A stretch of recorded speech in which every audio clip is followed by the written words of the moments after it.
Everyone and नमस्ते। आप सभी का एक बार फिर से स्वागत है आप सभी के अपने यूट्यूब चैनल रूहानी किस्से में। तो कैसे हैं आप सब? आशा करती हूँ आप सभी लोग अपने अपने जीवन में मस्त, खुश, स्वस्थ और व्यस्त होंगे। आज मैं आप लोगों के लिए एक और इंटरेस्टिंग कहानी, हॉरर कहानी लेकर आ गई हूँ।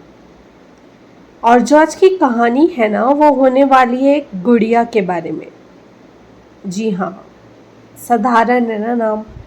आप कभी सोच सकते हैं कि एक गुड़िया भी जिंदा हो सकती है? हम सब ने बचपन में गुड़ियों से खेला है, उनके बाल संवारे हैं, नए कपड़े पहनाए हैं। पर क्या होगा अगर एक दिन आपकी गुड़िया खुद से बात करने लगे, उसके बाल बढ़ने लगे और रात को वो आपको कहानियाँ सुनाने लगे? ये कहानी एक ऐसी लड़की की है जो सिर्फ गुड़ियों से खेलती थी, पर धीरे धीरे उसका खेल एक भयानक सच्चाई बन गया। तो कहानी शुरू करने के पहले मैं आप सभी लोगों से कहना चाहती हूँ, अगर अभी तक आप लोगों ने रूहानी किस्से को सब्सक्राइब नहीं किया है तो प्लीज़ इसे सब्सक्राइब करना मत भूलिए। अगर आप लोगों को भी horror stories, true ghost stories और चिलिंग टेल सुनना पसंद है तो चलिए कहानी शुरू करते हैं। ये कहानी एक शहर की है।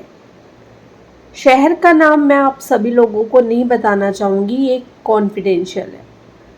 मगर आप मान के चलो, हो सकता है आपके आसपास भी ऐसे हादसे होते रहे हों, बस आपने कभी ध्यान नहीं दिया।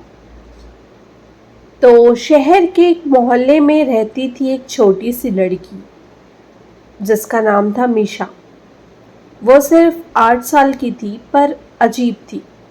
दूसरे बच्चों की तरह स्कूल से आने के बाद बाहर नहीं खेलती थी, सिर्फ अपने कमरे में बंद रहती थी।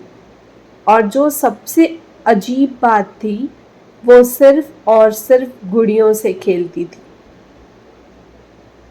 उसके पास अलग अलग तरीके की गुड़िया थी, बड़ी, छोटी, दुल्हन वाली, पुरानी, नई, हर तरह की।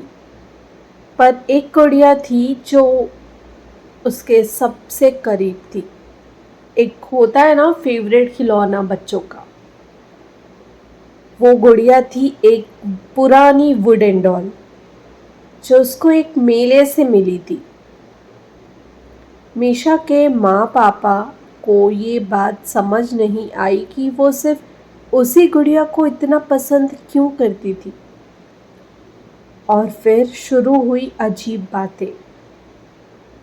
एक दिन मीशा की माँ ने देखा कि उस गुड़िया के बाल पहले से लंबे हो गए हैं। पहले छोटी छोटी लंबी चोटी थी, पर अब बाल कंधे तक पहुंच गए। पहले तो उसने सोचा कि शायद उसकी बेटी ने कोई विग या बाल लगा दिए होंगे, पर जब उसने ध्यान से देखा तो समझ आया कि वो बाल असली थे, एकदम इंसानी बालों की तरह। उसने मीशा से पूछा, बेटा तूने इस गुड़िया के बालों में विग लगा दिया है क्या? मीशा मुस्कुराते हुए बोली, नहीं माँ, ये तो खुद ही बढ़ रहे हैं। मीशा की माँ हंसी, समझी कि ये बस एक मजाक है। पर जब 2 दिन बाद उसने वापस देखा तो बाल और भी लंबे हो गए थे। अब उसके अंदर एक अजीब सी घबराहट होने लगी। उसने गुड़िया को उठाकर ध्यान से देखा, वह सब नॉर्मल था। पर जो अगला हादसा हुआ, उसके बाद सब कुछ नॉर्मल नहीं रहा। एक रात मीशा के माँ पापा सो रहे थे। रात के करीब 2 बजे एक अजीब सी आवाज़ सुनाई दी, जैसे कोई धीरे धीरे कहानी सुना रहा हो। मीशा के पापा ने अपनी पत्नी को जगाया। सुन रही हो? ये आवाज़ कहाँ से आ रही है? दोनों ध्यान से सुनने लगे। कभी एक राजा था, उसकी एक बेटी थी, पर एक दिन उस बेटी को एक दरवाज़ा मिला जो उस दुनिया का नहीं था। ये एक लड़की की आवाज़ थी, एकदम हल्की और पतली। पर बात ये थी कि घर में सिर्फ मीशा थी जो इतनी पतली आवाज़ में बात करती थी। मीशा के माँ पापा घबरा कर उड़ गए। दरवाज़ा खोल के देखा तो मीशा अपनी गुड़िया के सामने बैठी थी और वो आवाज़ गुड़िया से आ रही थी। मीशा की माँ चीख पड़ी, मीशा, ये क्या कर रही हो? मीशा ने मुस्कुराते हुए कहा, माँ, ये कहानी सुना रही है, सुनो ना, बहुत अच्छी है। पर माँ पापा को कहानी नहीं सुननी थी।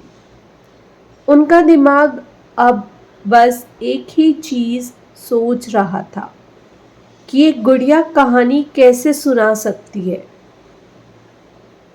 उस रात के बाद हर दिन कुछ ना कुछ अजीब होने लगा।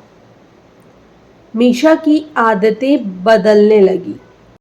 पहले जो लड़की शांत थी, अब उसके चेहरे पर एक अजीब सी मुस्कुराहट रहती थी, जैसे कोई अंदर ही अंदर उसे कंट्रोल कर रहा हो। एक दिन मीशा के पापा ने सोचा कि गुड़िया को हटा देते हैं। उन्होंने गुड़िया उठाई और सीधा एक तालाब में फेंक दिया। जब वापस आए तो मीशा चुपचाप बैठी थी, बिना कुछ बोले। पर रात को जब उन्होंने मीशा के कमरे को देखा तो उनके पैरों तले जमीन खिसक गई। वही गुड़िया जो तालाब में डाली थी, मीशा के बिस्तर पर रखी थी और उसके बाल और भी लंबे हो गए थे। और एक अजीब चीज थी, उसका मुंह अब पहले से ज्यादा खुला था, जैसे वो हंस रही हो। मीशा के माँ पापा समझ गए कि ये कोई आम गुड़िया नहीं है।